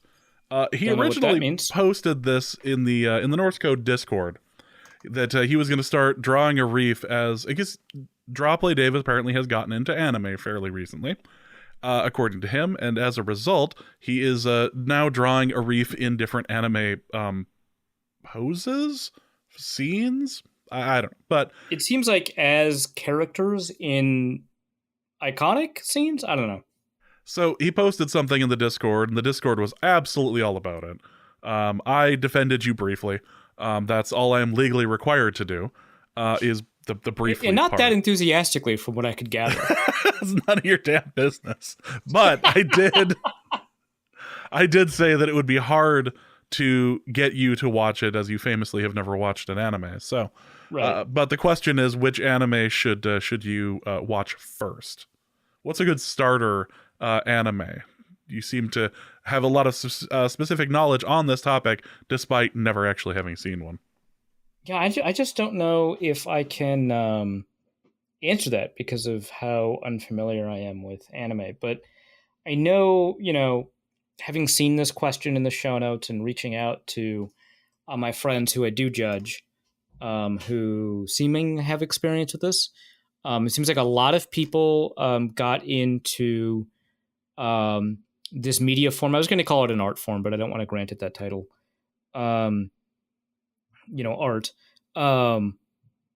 A lot of people have gotten into it with a show called Dragon Balls, which is kind of a weird, like a Z at the end. I don't know. That one's weird. That they'd call it that. Has like an odd connotation to it. It feels like not appropriate for kids, right? Like a dragon's balls. That's okay. Whatever. Anyway, a lot of my female friends got in to anime because of Sailor Moon, which, again, no oceans on the moon, so I don't really know what that's about. More recently, people have gotten into, or somewhat more recently, not extremely recently, Death Note was an introduction for a lot of people. More recently than that, Attack on Titan.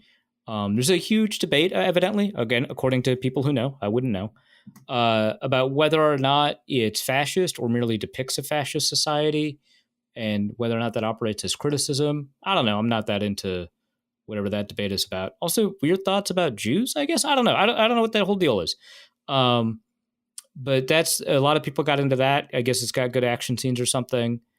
A lot of people started watching because of Pocket Monsters or something. It's called Pocket Monsters, I think. And that's got like 20 seasons or something like that. One called One Piece, which, despite the name One Piece, has like 1,000 pieces. That one's about pirates, I'm told. So that's you're into that. There's a number of different options that you could go into if you were going to right, but I'm not going to do it. So Draw Play Dave is going to be forced to draw some every day. Is that what the threat was? It hasn't been every day because it's been more than 24 hours. But okay, so once a week then. Well, that's not too bad, but I think I can outlast him. It certainly could be worse. Luke actually has a question I did not put in here specifically. Yeah, I can't see that. So I could ask you this. Luke asks, for Arif's D&D corner. Yeah, okay, I knew. What's death like?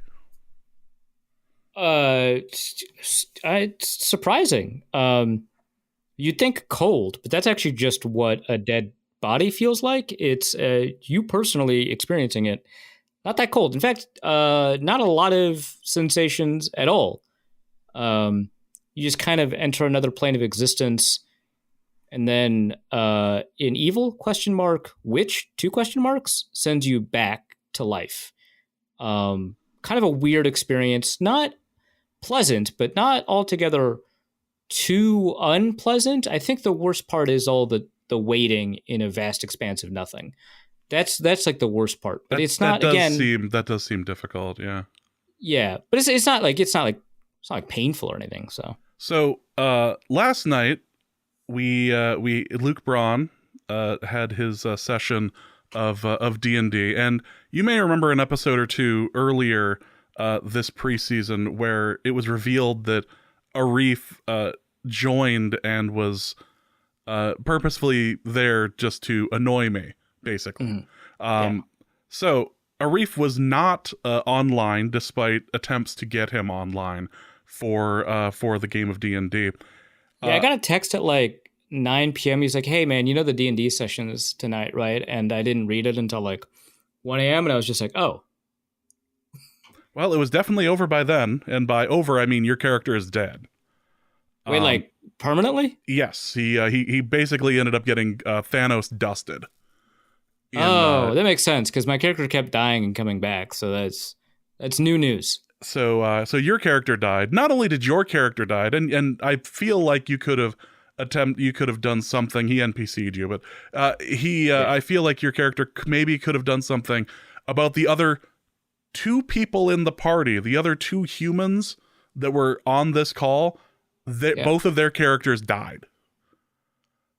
Okay, if we're going to talk about characters who could have prevented other characters from dying, you're at the front of that list, buddy. Hey, that has nothing to do with me tonight or last night.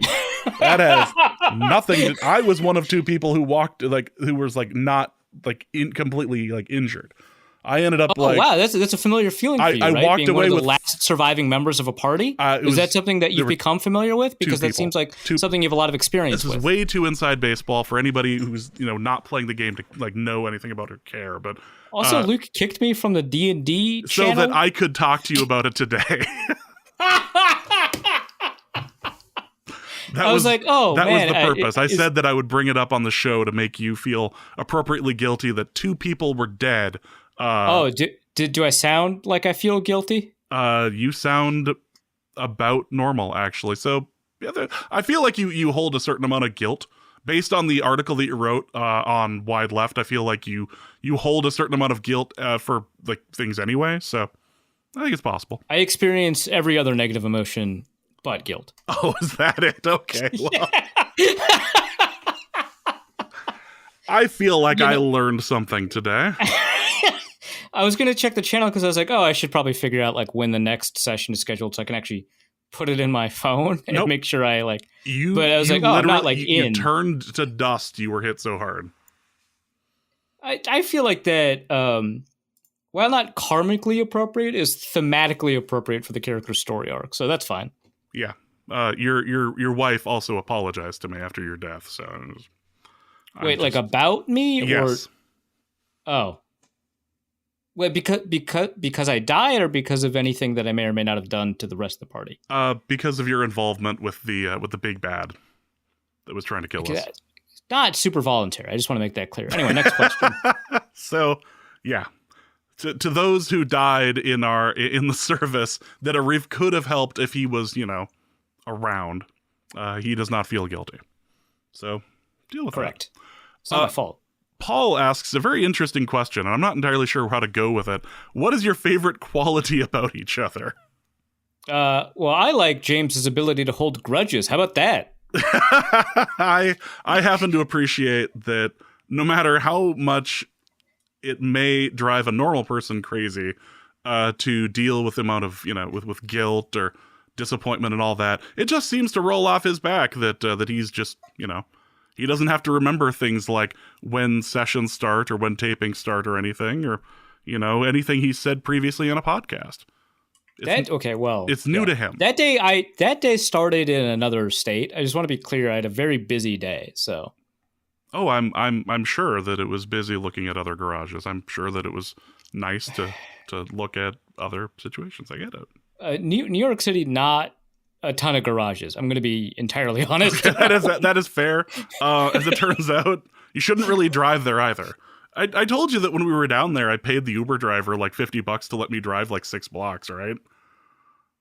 Yes. That's, yeah.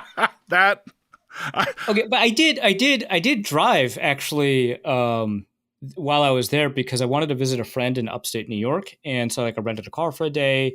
The rental car place was in Manhattan, which is supposed to be the worst place to drive, and I actually didn't have any problems at all. People gave me such grief about this plan to drive, and it's oh man, you don't want to drive in New York, and it's dude, all you have to do is be as much of an a-hole as everybody else, and it's so easy. And just lay on the horn. Just lay on the horn constantly. I didn't need to honk once. I never got honked at in the city. I did get honked at in Schenectady, but that I maintain is not my fault. They were honking at everybody driving on that sidewalk. My passenger also agreed it wasn't my fault. Convenient that they're not here to defend. You're just, but fine. But fine. But Manhattan driving is really easy. You got to understand two things. One, pedestrians think they're gods. Well, they already think that at the University of Minnesota campus. I'm very familiar with that attitude. And two, you just have to be an assertive driver. It's the opposite of Minnesota, and it's one of the things that makes Minnesota driving so excruciating is how polite everyone pretends to be. Not a problem in New York. So driving there was actually crazy easy for me. I was going south in Manhattan, and I went like 6 blocks, and it took 25 minutes because it was just like bumper to bumper. But I just remember offering the Uber driver like $50 and going like, all right, but if you break this thing, I was like, this will be fun. This will be fine. Luke Braun from Ohio asks, this evening I nearly had to call the fire department to get my hand cut between the seat and the transmission tunnel in my car. Not to brag, Arif-san. What is the lamest reason either of you have had to or nearly had to call emergency services? My roommate, who again, like I've known this guy like forever, right? He was like my debate partner in college. So I think I've mentioned this on the show a couple of times. He like makes hot sauces and stuff, but he uses like insanely hot peppers. Like, like habaneros are like way too mild. He uses like scorpion peppers, nagas, something called Pepper X, Reapers, stuff like that, Carolina Reapers. They are insano hot sauces. Like I have like I would like to think like a very good spice tolerance. Like Luke Inman can vouch for this one because we had like a wing eating contest for Nashville hot wings, and I like smoked him.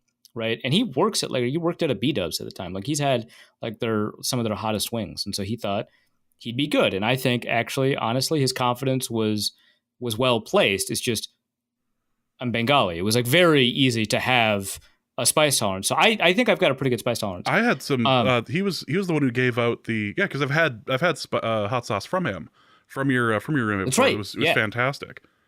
Yeah. It's so good. It is, some of the hottest ones are insanely hot. And I can't stand them. Like sometimes he's like, hey, I made a new hot sauce. I'm like, no. And then he like wears me down over the course of the day. I'm like, fine, I'll have some. And he puts like he dips a fork tine into it. And I have like a thing, and I'm like out for like the rest of the day. Like I can't, it's so bad. Anyway, his spice tolerance obviously is quite high, but it's never as high as he thinks it is. And so one time he had to like pick up his wife from work. He had like a bunch of errands to run. And it was like 5 p.m. and she texted me. She's like, hey, do you know where like Logan is? He's supposed to like pick me up. I'm like, no, I have no idea. I haven't seen him all day. So I'm like walking around the house looking for him. I don't see him. Right. And so, she's obviously texted him, nothing. I call him, nothing. So I just like go upstairs and they go into his bedroom. And he is just naked on the bed, just out. And I'm like, okay, man. Hey, Logan, you got to pick up like your wife from work, a thing that I think you've already agreed to do. And he's like not responding. And I'm like, oh my God, did he die? I have no idea. Because I don't know that he's had a hot sauce yet. He just seems dead. But I don't want to like walk up to him, right? Because first of all, it's his bedroom, right? It's private domain. Second, he's just naked. It feels like a super invasion of privacy, right? I felt weird opening the door. I did knock several times, but he didn't answer. Felt like an emergency. So so I'm like considering whether or not to call 911. And so I'm like, I just don't want to do it. So I just start yelling at him to see if he'll wake up. And about 30 seconds in, he like mumbles some stuff. So I'm like, okay, he's awake. Like, hey man, you should probably pick up your wife or tell her to get an Uber or something. I don't know. Or should I do that? Seems like you're kind of incapacitated. Like, what happened? And he just says hot sauce. I'm like, oh, this stupid idiot. So yeah, that's what happened. I guess embarrassing for him, and this story was supposed to be about embarrassing for me, but yeah, I took an opportunity. I had made, I think this was before I moved in with my ex-wife. I had made like brisket. I'd made like a bunch of brisket at home in like a slow cooker or something. And it was so good that I ended up eating just a ridiculous amount of it. And then the next morning, I woke up with the worst heartburn I'd ever had. Like I've joked before about the Drew McGarry tweet about, oh my god, the steak juices are so good, I'm gonna drink them, and then like an hour later, tweet from the emergency room, don't do this. It felt a bit like that, where like the next morning I felt like no amount of antacid was helping. I felt like, the end times were near. And I ended up going into the doctor, and it's like, what were the things you ate? It's like, oh, I just ate last night I ate like a whole load of brisket, and it's like, oh, actually, that's probably it. You're an idiot. You just ate too much meat. Too much meat. Oh, that's unfortunate. Great. That's a wonderful thing to learn that I could do. Wonderful. Sometimes you just eat too much meat. Why? Sometimes, yeah. Why was I not prepared for that? Logan asks a question for a Reefs rivalry corner. I know this is a bit late, but Sean Payton made news that he tricked the Vikings into taking JJ McCarthy so he could take Bo Nix. So my question is, does my hatred/anger about the 2009 NFC Championship game, plus jerk moves in 2017, etc., stay with the Saints, or should it follow with Sean Payton? I feel like we kind of answered this already, but it absolutely should follow. You can split it if you want, but it should still follow. Okay, one thing to keep in mind here is that like hate is not like a finite resource. Like you can hate not Sean with that Payton. Attitude, no. Yeah, exactly. So you can hate the Saints as much as you hated them before, and then also hate Sean Payton independently of that with the Broncos as much as you hated the Saints before. It's fine. You can double it. You don't got to split your resources here. Your hate has infinite potential. I believe in you. You can do it. So much hate. I feel, yeah. I feel like this is possible. We have two more questions. I accidentally split this, but Football Misandrous Niche asks, for a Reefs Comics Corner, Earth 3 is an alternate Earth in the DC universe in which the world has been taken over by an evil Justice League known as the Crime Syndicate and is protected by DC's standard set of villains. What would the hosts of Cutting the Cheese, the top podcast for your Green Bay Packers, look like? Would James be the analyst and co-host? Which Packers players would make a Reef laugh out loud? Yeah, so I don't think, because it's not like Bizarro Earth with Bizarro Superman, right? Right. And that I think would be the James being the analyst, right? It's going to be inverting our roles. And that's not really what happens here. It's just the evil versions of what we do. Which I mean, think that... We'd talk a lot about Christian Watson at that point. Yeah, so we would be huge fans of NDSU. We'd be huge fans of the Green Bay Packers. We would be nice to each other. What's that like? Yeah, that's weird. We'd be pretty effective at scheduling and getting our shows out on time. Yeah, it'd be a really well-structured, well-regimented podcast, but also 30 minutes, 30 minutes a time. 30 minutes, 30 minutes a pop. Yeah. And also we'd have been briefly disappeared by SB Nation because I think we would have taken the deal. I think we would have taken the deal, and we would definitely have had advertisements. Yeah. So it would be a monetized show about the Green Bay Packers that's professional, loves Christian Watson, and is cordial amongst the host. Yeah. And absolutely the JMU people are cheating scumbags sort of thing. Like that would be something that would 100%. Yeah. Well, the final question is from Logan. I ended up splitting this up accidentally, but question for Reef's gift giving corner, and apparently it's her birthday tomorrow, so wanted to end with this. Several winters ago, you recommended I get my wife a Peloton for Christmas, which she did not appreciate. Winters ago. many seasons ago. You suggested I get my wife a Peloton for Christmas, which she did not appreciate, as she was 36 weeks pregnant at the time. Well, we are done having kids now, and it's been 20 months since that disastrous recommendation. What do you think I should get my wife for her birthday this month? I mean, there's only one answer here, right? Gotta be the Peloton. I was going to ask if their check is cleared. We're going to be recommending that. It's like a second Peloton. A second one. Yeah. A second Peloton has hit the wife. We just want a second Peloton. Just it's like the shrubberies in Monty Python and the Holy Grail. We're gonna put them up, like we're gonna have one a little bit like raised and have a nice little path between the two. Like, exactly. Start using them as like it's like sculpture, right? Decor. But you still pay the subscription fee. you can, some people go out and get 18-foot tall skeletons for the backyard. I say hogwash. Stack those Pelotons up.